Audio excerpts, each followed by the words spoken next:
جی ناظرین السلام علیکم ناظرین، اسرائیل فلسطین کے حوالے سے ناظرین سب سے پہلے ہم بات کریں گے. کچھ دیر پہلے ہم نے تذکرہ آپ سے کیا تھا، اس کے حوالے سے علیحدہ ہم پروگرام ایک کریں گے. ناظرین صورتحال یہ ہے، جنرل ہسکی ہو، یعنی ہم ہسکی نام دے رہے ہیں بنجامین نتنیاہو کو، جس کو بی بی کہتے ہیں، اور general whisky general Asim Munir صاحب ہوں، ان کے درمیان عہد پیمان، عہد محبت اور ایک عہد رفتہ کی ایک نئی داستان شروع ہو چکی ہے. ناظرین یمن اس وقت میدان جنگ میں کود چکا ہے. آپ کو بتاتے چلیں عملی طور پر یمن میدان جنگ میں حوثی قبائل کود چکے ہیں. زبردست جنگجو لوگ ہیں. امام زین العابدین رضی اللہ تعالیٰ عنہ کی اولاد میں سے ہیں، اور طویل ترین ریاضت ہے گوریلا وارفیئر کی ان کے اندر. فاصلہ درمیان میں تو اسرائیل اور یمن کا لگ بھگ 2000 کلومیٹر کا ہے، مگر مستقل مزاج، جری، جنگجو اور پیچھے نہ ہٹنے والے لوگ ہیں. انہوں نے میزائل گزشتہ دنوں داغے ہیں مختلف سمتوں میں بحری بیڑے پر، مگر وہ انٹرسیپٹ ہوئے. اب یہ بات آگے بڑھتی ہوئی دکھائی دے رہی ہے. ناظرین اگر یہ جنگ پھیلی اور یہ جنگ آگے کی سمت میں بڑھی تو یقینی طور پر آپ ذہن نشین کر لیجئے، یونائٹڈ عرب امارات ہو، قطر ہو، بحرین ہو، کویت ہو، سعودی عربیہ ہو، ان کی معیشتیں جو پہلے ہی نکر پہ لگی ہوئی ہیں تباہ و برباد ہو جائیں گے. اس کے اثرات سے پوری دنیا اثر انداز ہوگی. کچھ آپ پاکستان اور جو ممالک اس میں دور ہٹ کر بیٹھے ہیں وہ بھی اس کا شکار ہو جائیں گے، اور یہ خود بخود ورلڈ وار 3 کی طرف جاتے ہوئے دکھائی دے رہے ہیں. دوسری طرف یہ ہے ناظرین، حزب اللہ نے اس وقت لگ بھگ 29 اس وقت حملے کیے ہیں اسرائیلی ہڈوں پر، جو خبر بتائی جا رہی ہے. گزشتہ رات یہ خبر لگ بھگ 15 سے 19 کے درمیان تھی، مگر اس وقت تک 29 ہڈے ہیں جن پر میزائل داغے گئے ہیں. شدید ترین تیل اویو کے اندر آگ بھڑک اٹھی ہے. تمام تر تباہی و بربادی کا سما نظر آ رہا ہے. اور آپ کو بتاتے چلیں اسی دوران ان کا سب سے بڑا جرنل یا کمانڈو، جس کا نام جناب صاحب دیا جا رہا ہے، تصویر آپ کی سکرین پر ہے، وہ بھی اس وقت موت کا شکار ہو چکا ہے حماس کی طرف سے. اور آپ کو بتاتے چلیں بطور خیر سگالی ٹینس کیئر ہے ڈاکٹر، جس میں جیگور نام ہے.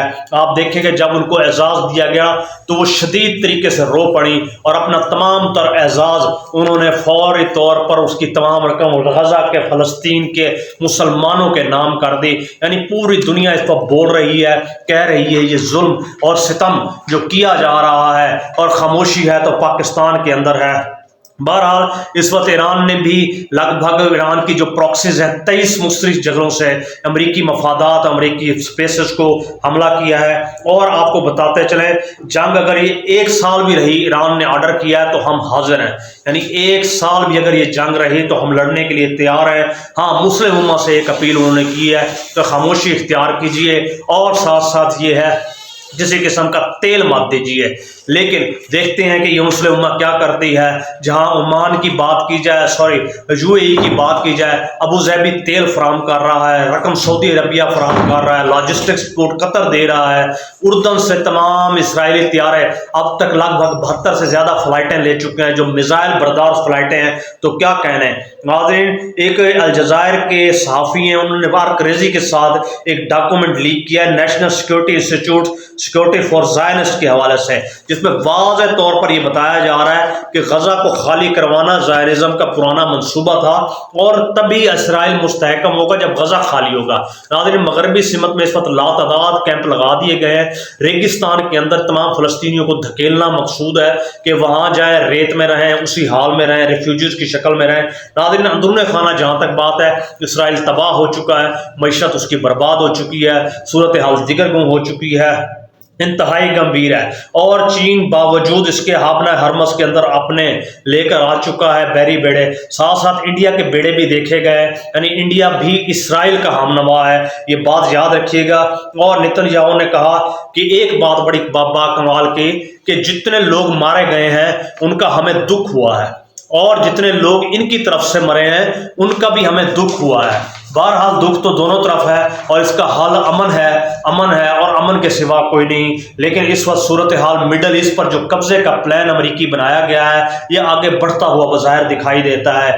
اس وقت ایک صورتحال آپ کلیئر سمجھ لیجئے، غزہ کے اندر اگر مسلمان شہید ہو رہے ہیں تو اسرائیل کے صرف فوجی مار رہے ہیں، غزہ کے مسلمان شہید ہو رہے ہیں. یعنی دونوں کا فرق آپ کے سامنے ہے. یعنی یمن حوثیوں نے جو اس وقت اسرائیل پر حملہ کیا ہے وہ انتہائی تربیت یافتہ لوگ ہیں. اب یہ دیکھیں لبنان کی طرف سے یہ حملہ ہوتا ہے یا میدانی شکل میں ہوتا ہے یا دمشق کے اندر جا کر ہوتا ہے یا گولان ہائٹس کے ذریعے ہوتا ہے، या हिजबुल्लाह की कोलेशन के अंदर अंसारुल्लाह हमला करती है, तो ये किस शक्ल में होता है? क्योंकि हिजबुल्लाह की तादाद जो लगभग बताई जाती है 60-65 हज़ार से लेकर 1.5 लाख के दरमियान बताई जाती है। और उसके साथ साथ जहाँ तक ईरान का ताल्लुक है तो वो पहले ही बता चुका है 24 लाख लोग रज़ाकाराना तौर पर तैयार हैं, उसकी फोर्सेज भी तैयार हैं आगे बढ़ने के लिए। अब देखें दुनिया किस सिमत में जा रहे हैं, और ये बात यहाँ न रुकी तो दुनिया की मईशत यकीनन हिल जाएगी, और ये किसी एक मकाम पर नहीं रुकेगी नाज़रीन। और इसके असरात आपके आलमी तेल और डॉलर पर भी पड़ेंगे और बड़े गंभीर असरात होंगे, और ये असरात पाकिस्तान पर भी यकीनी तौर पर होंगे। बहरहाल इस वक्त आपको बताते चले गजा के अंदर शदीद तरीन बमबारी जारी है, और इसके साथ साथ जो मुहाजिरीन कैंप्स बनाए गए थे अहले फ़लस्तीन के, उन पर बम्बार्डमेंट का बहुत ज़्यादा कोशिश की जा रही है। नॉर्थ कोरिया ने नाज़रीन ऐलान किया है, इस वक्त अमेरिकन एक न्यूज़ का हवाला दे रहे हैं जिसमें उन्होंने कहा है कि हम मिसाइल देंगे हिजबुल्लाह को। बहरहाल बहुत बड़ी बात है कि उन्होंने बात कर दी, मगर एटमी मुल्क पाकिस्तान जनरल आसिम मुनीर साहब की क़यादत में मुकम्मल तौर पर खामोशी और सुकूत इख्तियार किए हुए है। क्यों सुकूत ना इख्तियार करे? जब दोस्ती और मोहब्बत की पेंगे बढ़ाई जाएंगी तो यकीनन यही काम होगा। दूसरी तरफ ये है कि रूस ने पेशकदमी की है, वो फ़ज़ाई निज़ाम देने को तैयार हो गया हिजबुल्लाह को। अगर ये फ़ज़ाई निज़ाम दे देता है तो यकसर सूरत हाल मुख्तलिफ हो जाएगी और मुनफरद हो जाएगी। इस वक्त नाज़रीन आपको बताते चलें इसराइली फ़ौज के अंदर गुज़श्ता रात एक हिंदुस्तानी फ़ौजी भी मारा गया है। अब ये बात बखूबी सामने नज़र आ रही है कि इस जंग के अंदर 2-3 ममालिक प्रॉक्सी के तौर पर 2-2 कदम आगे होकर लड़ रहे हैं। बहरहाल सऊदी अरब ने एक ऐप मुतारफ़ करवाई है जिसका नाम साहम है, जिसके ज़रिए 5 करोड़ सऊदी रियाल अहले फ़लस्तीन की मदद के लिए इकट्ठे किए गए हैं। अफसोस का मकाम है जहाँ जहाद का ऐलान करना चाहिए था, जहाद सैफ का ऐलान करना चाहिए था, वहाँ आगे बढ़ना चाहिए था, वहाँ आप पैसे इकट्ठा कर रहे हैं कि मुस्लिम उम्मा की मदद की जाए। ये तो मुनाफकत और धोखा है, और ये खुली इनकी कैफियत है। बहरहाल अफसोस का मकाम है, इसके सिवा और कुछ कहा नहीं जा सकता जो सूरत हाल इस वक्त बन चुकी है। लेकिन आने वाला कुछ वक्त, कुछ दिन, कुछ लम्हे बताएंगे। आज जुम्मतुल मुबारक के बाद इस पर सूरत हाल ये सैयद हसन नसरुल्लाह साहब बहुत बड़ा ऐलान करने वाले हैं। एक तो टारगेट हिजबुल्लाह की तरफ से बनाया गया है कि इसराइली न्यूक्लियर साइट्स को बनाया जाए, दूसरा लंबी जो जंग होगी गुरिल्ला वारफेयर लड़ी जाए, और उसके साथ साथ ये है इसराइल का शदीद तरीन नुकसान हो रहा है, चाहे वो टैंकों की शक्ल में हो, जिस भी शक्ल में हो। मगर चूंकि ज़ायनिज़्म 2 कदम पीछे नहीं हट रही, और ये वाज़े तौर पर दिखाई दे रहा है कि लड़ एक सिमत में रहे हैं और स्ट्रेटजी के मुताबिक, दूसरी तरफ गजा की सफाई भी कर रहे हैं, उसको निस्तो नाबूद भी कर रहे हैं, मुसलमानों को शहीद भी कर रहे हैं, और अपनी एक्सटेंशन भी करते जा रहे हैं। तो इसका मतलब क्या जाहिर हो रहा है कि यानी एक सिमत की जंग दूसरी सिमत में जा रही है, और जहां तक जमीनी जंग का ताल्लुक है तमाम बेड़े पहुंच चुके हैं। इम्कानात कम है, इम्कानात नाज़रीन कम है कि ये आलमी जंग में बदले, मगर सूरत हाल जहाँ तक है उसका इआदा ज़बरदस्ती किया जा रहा है और बहुत दूर दूर तक किया जा रहा है। और ये निहायत ही अफसोस का मकाम है जो इस वक्त कैफियत और सूरत हाल नाज़रीन बन चुकी है। हमारे हाल क्या है, हम सिर्फ डांस की महफिलें देख रहे हैं। जनरल आसिम मुनीर साहब और गवर्नमेंट वैसे ही आपको पता है लड़खड़ा रही है, और उनके पेशरो जो बुलवाए गए थे नवाज शरीफ की शक्ल में वो वैसे ही गुमाश्ते इसराइल के हैं। और जहाँ तक एक शख्स था जो बोलने से ताल्लुक़ रखता था जिसका नाम इमरान खान है, वो पाबंद सलासल है। इसलिए यहाँ पर मुकम्मल तौर पर सुकूत छाया है और कौम बेहिस है। और आप अंदाज़ा लगाइए जहाँ तक उलमा कराम का, फुजला कराम का ताल्लुक है, उनका काम सिवाय दुआओं से आगे बढ़ने से कुछ है ही नहीं। और कतईयत के साथ इस वक्त पाकिस्तान का बाशऊर तबका भी खामोशी इख्तियार कर चुका है। अजब किस्म की मुनाफकत है, हर सू हो रही है, मुस्लिम उम्मा का लहू है और बहता और बहता और बहता चला जा रहा है।